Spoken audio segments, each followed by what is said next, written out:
There is a door inside the Great Pyramid that no human being has opened in 4,500 years. We don't know who put it there. We don't know what is behind it. And the men we've trusted to tell us, the world's most famous Egyptologist, the best-selling alternative history author, the engineers, the astronomers, have started shouting at each other on podcasts. Because the version of this story you were taught in school is missing pieces.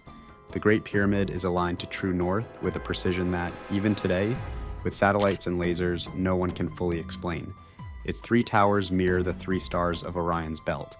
And in November of 2017, particle physicists found a hidden room inside it that nobody, not the archaeologists, not the historians, not the men who built the place, can account for.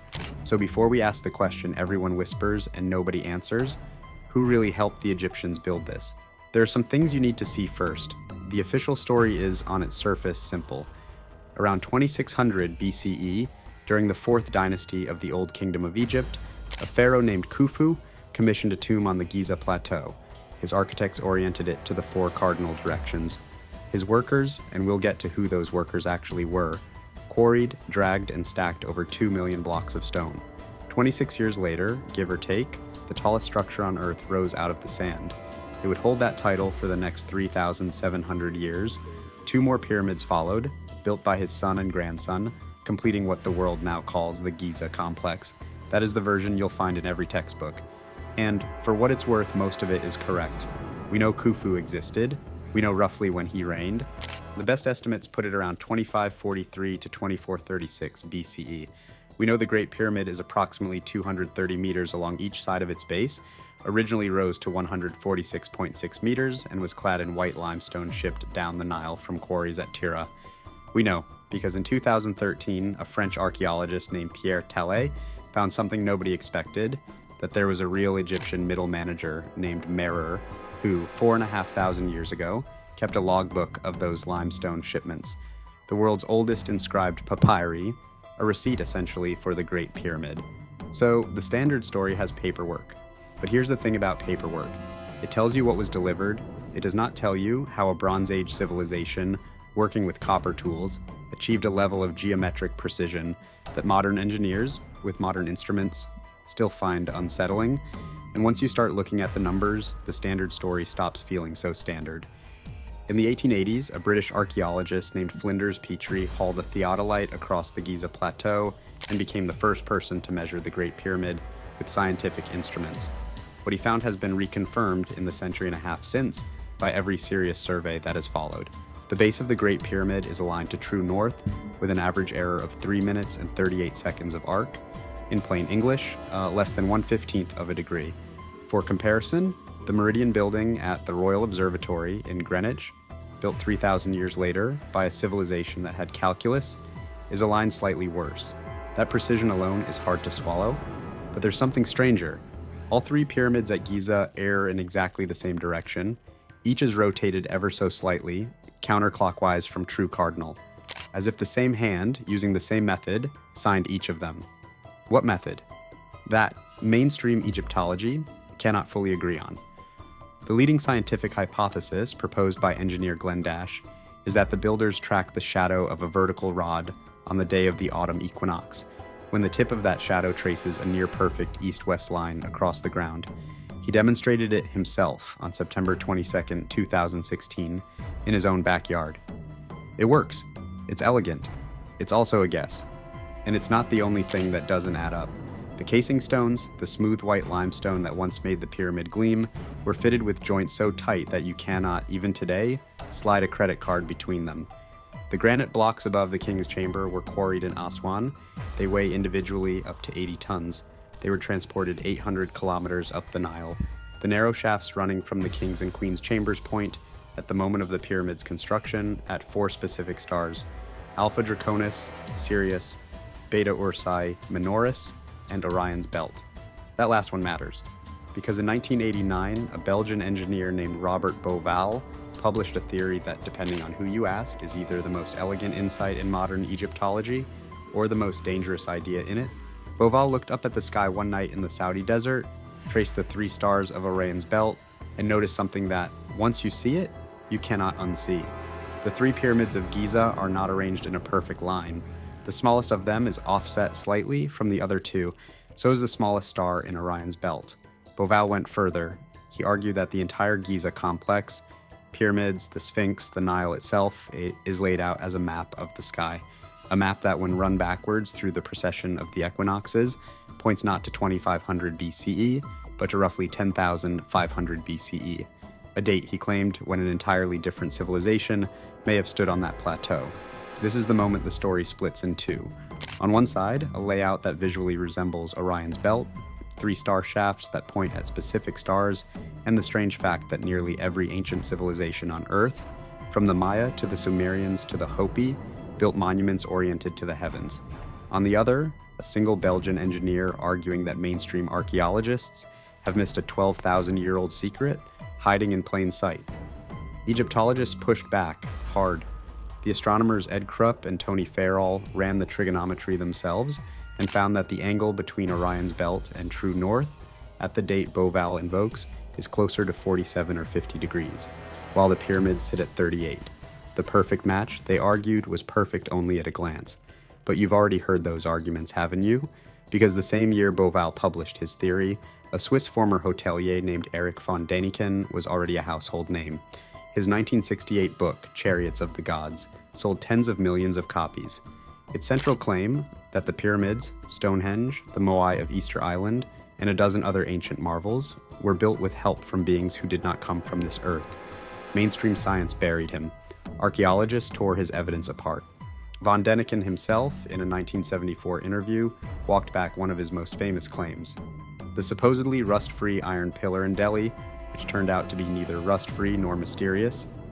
And yet, the book never went out of print, because something about the standard story has always felt, to a lot of people, like it's missing a chapter. In 2009, the History Channel premiered a series called Ancient Aliens. By 2026, it had aired more than 200 episodes. It is the single most influential vehicle for a theory that, depending on which scholar you ask, is either harmless entertainment, a cultural conspiracy theory, or, in the words of more than one academic archaeologist, an inheritance of the colonial era assumption that non-European civilizations couldn't possibly have built their own monuments without supernatural help. That last critique stings because it's the one nobody wants to engage with. But the show, and the broader theory, also raises questions that mainstream archaeology, to this day, has not entirely answered. How did a civilization with copper tools cut granite that, by Mohs hardness, copper cannot cut? Mainstream answer: with hours and hours of repetitive sawing using copper saws fed with quartz sand as an abrasive, replicated experimentally by archaeologists Mark Lenner and Roger Hopkins, how were 80-ton blocks lifted to heights of 50 meters? Mainstream answer: a system of ramps. In 2018, archaeologists at Hatnub, an alabaster quarry used in Khufu's reign, found exactly such a system, with rope post holes in the bedrock dating to the right period. How did thousands of workers survive the construction? Mainstream answer: they weren't slaves. They were paid, fed, and housed. In 1988, the archaeologist Mark Lenner began excavating what is now called the Lost City of the Pyramid Builders. Barracks for around 2,000 rotating workers, dozens of bakeries and skeletal remains showing evidence of advanced medical care, including healed fractures and trepanation, so the mainstream answers exist. But the alien theory advocates have a counter-question, and it is not easily dismissed. If we know who paid the workers, and we know how the ramps worked, and we know who shipped the limestone, why did the same civilization build with such surgical precision a structure aligned to the heavens, with an accuracy modern engineers struggle to replicate? Why did they leave shafts pointing at specific stars? And why, in May of 2025, when the world's most famous Egyptologist, Zahi Hawass, sat down for a podcast with Joe Rogan, did the conversation end so badly that Rogan called it the worst podcast I have ever done? What is everybody so defensive about? Because here's the part of this story I haven't told you yet. The part that, depending on what is found in the next 2 years, may rewrite the standard textbook entirely. In November of 2017, a team of physicists from Japan, France, and Egypt published a paper in the journal Nature. They had not been digging. They had been pointing cosmic ray particle detectors at the Great Pyramid of Giza for the better part of 2 years. The technique is called muon tomography. Cosmic rays from deep space rain down on Earth constantly, producing particles called muons. Moons pass through stone, but they pass through empty space more easily. By measuring how many muons make it through a structure, you can effectively see inside it. X-raying the pyramid, what they found stopped Egyptology cold. A previously unknown space sitting directly above the Grand Gallery, at least 30 meters long, cross-section roughly the same as the gallery itself, a void hidden inside the most studied building in human history, a building we thought we had mapped, completely, 4,000 years after it was built. It was confirmed by 3 independent detection methods in 2 countries at separate institutions. It is real, it is there.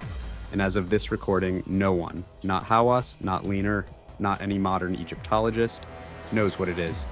In 2023, the same team published another paper in Nature Communications, characterizing a second hidden structure, a corridor on the north face of the pyramid, roughly 9 meters long, also unexplained. And then there's the door. In 1992 and 1993, a German engineer named Rudolf Gantenbrink sent a small robot, christened Upuaut, up one of the narrow shafts leading from the Queen's chamber. At the end of that shaft, 65 meters into the stone, the robot's camera came to a halt, because there was something blocking the way. A polished slab, with 2 copper handles, a door. Decades later, with later robotic missions sent in to investigate, we still cannot say with certainty what is on the other side of it. This is what the textbooks don't lead with. Not because anyone is hiding it, but because admitting that the Great Pyramid still has sealed rooms we cannot enter makes it harder to talk about Egypt as a closed chapter. It is not a closed chapter. It is a building that, in 2026, is still actively giving up secrets. And the people working on it are using particle physics to do it. So here's where the story actually leaves us. The Egyptians built the Great Pyramid. The receipts exist. The workers' city exists. The ramps exist. The diary exists. And the precision is real. The star alignment is real. The hidden chambers are real. The door at the end of the shaft is real. The question is not, and never really was, whether the Egyptians built it. The question is what they knew, what they were trying to record, what they encoded into stone with surveying instruments we have not recovered, using techniques we have only partially reconstructed. Some say they figured it out themselves. That 4,500 years of accumulated knowledge from a brilliant, organized, well-fed civilization is exactly enough to produce the wonder we see today. Others say a civilization this precise, this oriented to the stars, this sure of itself in the desert, could not have done it alone. A claim has circulated online for over a century that the Great Pyramid sits at the geographic center of Earth's landmass on a magnetic anomaly visible from space.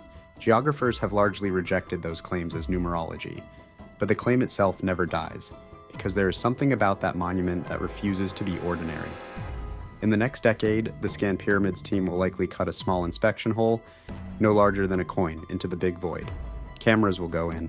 We will see for the first time in over 4,000 years what is inside. If it is empty, the standard story holds: a construction void, an architectural curiosity, an engineering quirk.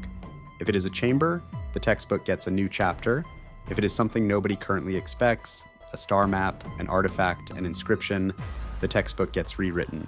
So the question is not whether aliens built the pyramids. The question is what we will find when we finally open the door. And until somebody does, every theory, mainstream or otherwise, is sitting in the same place, outside, waiting. What do you think is on the other side of that door? Let me know in the comments.